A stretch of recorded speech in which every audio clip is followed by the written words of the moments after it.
Alam mo ba, without realizing it, you're rewiring your brain every day. Each thought, each emotion, bawat reaction mo, nagiging parang practice session ng utak mo. Dati, noon, I live in worry and fear. Paulit-ulit, so my brain wired itself for stress. Pero when I shifted to gratitude and faith, something amazing happened. Science calls it neuroplasticity. The Bible calls it renewing of the mind. Every prayer, every grateful thought, every declaration of hope, nagiging bagong kable sa utak ko.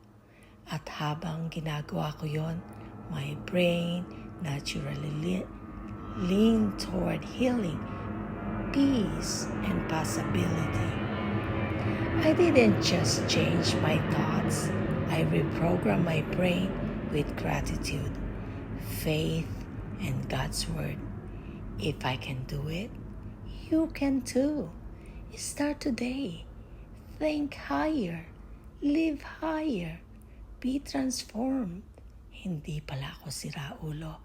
Nag-re-rewire lang pala ako.